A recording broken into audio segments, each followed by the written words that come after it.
আসসালামু আলাইকুম। আশা করি আপনারা সবাই ভালো আছেন এবং সুস্থ আছেন। এই ভিডিওতে আমি কথা বলবো মার্কেটের আজকের অবস্থা নিয়ে, এরপরে ইন্ডেক্স মুভার, এরপরে টপ স্টক, গেইনার এবং লুজার, সর্বশেষ ডিএসইএক্স এবং আগামীতে কেমন যেতে পারে তা নিয়ে কথা বলবো। তো চলুন শুরু করা যাক।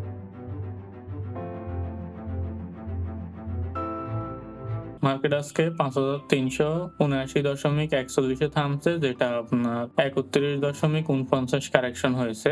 আমরা যদি ডেইলি ওপেনটা দেখি ৫,৪১০.৯, ডেইলি হাইটা হচ্ছে ৫,৪২৯.৩৫, ডেইলি লোটা হচ্ছে ৫,৩৭৮.১৫।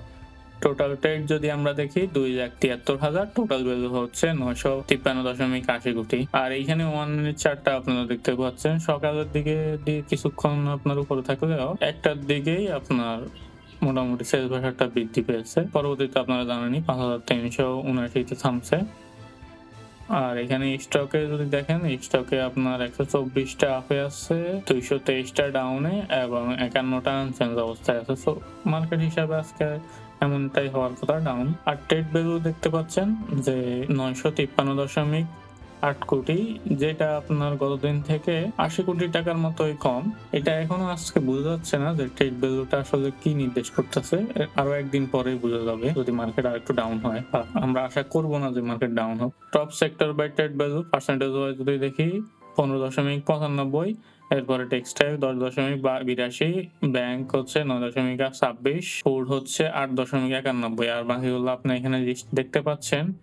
এরপরে হচ্ছে টপ সেক্টর বাই গেইনার এবং লুজার, ইন্স্যুরেন্স সবার উপরে, এরপরে হচ্ছে লাইফ ইন্স্যুরেন্স, এরপরে ইঞ্জিনিয়ারিং। এখানে আপনার মার্জিনাল লোনের কিছু জিনিস চেঞ্জ হয়েছে, সো এই কারণে আজকে ইন্স্যুরেন্সটা উপরে। তো এই যতদিন এই হাইপটা আছে ততদিন পর্যন্তই থাকবে, এরপরে আবার নেমে যাবে। যেহেতু এর আগেও একবার ইন্স্যুরেন্স আপ হয়েছে, সো খুব একটা বেশি দিন আপ থাকবে আমার মনে হয় না। তো এরপরে যদি আমরা লুজার দেখি, সবার উপরে হচ্ছে টেক্সটাইল ৮৩ টা ডাউনে আছে, এরপরে হচ্ছে আপনার ইঞ্জিনিয়ারিং ২৯ টা ডাউনে, এরপরে হচ্ছে ফার্মাসিউটিক্যাল এবং কেমিক্যাল ২৬ টা ডাউনে, আর ব্যাংক হচ্ছে ২৪ টা ডাউনে। এবার আমরা ইন্ডেক্স মুভার গুলো দেখি, বেশিরভাগই আপনার ইন্স্যুরেন্স থাকার কথা আজকে। সো পজিটিভ ইমপ্যাক্টে আপনারা দেখতে পাচ্ছেন ব্র্যাক ব্যাংক সবার উপরে, এরপরে বিয়াকম ফার্মা, এরপরে ডেল্টা লাইফ, এরপরে প্রোগ্রুটে যায়। এখানে আপনি বাকিগুলো দেখতে পাচ্ছেন, অনেকগুলো ইন্স্যুরেন্স দেখতে পাচ্ছেন। আর নেগেটিভ ইমপ্যাক্টে যদি দেখি ব্যাকসিংকো ফার্মা, এরপরে হচ্ছে বাজার, এরপরে আইসিবি, আর বাকিগুলো আপনারা এখানে দেখতে পাচ্ছেন।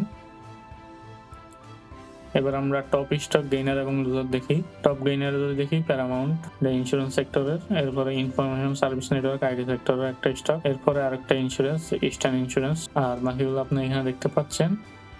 এইবার আমরা লুজার যদি দেখি, ইস্টার্ন সিরামিক সবার উপরে, এরপরে হচ্ছে জুট স্পিনার, এক্সিম ব্যাংক ৩ নম্বরে, আর বাকিগুলো আপনি এখানে লিস্ট দেখতে পাচ্ছেন।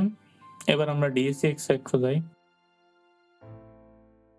ক্যান্ডেলে কিন্তু আজকে নিচে শ্যাডো নাই, যেটা একটু সমস্যার পার্টি।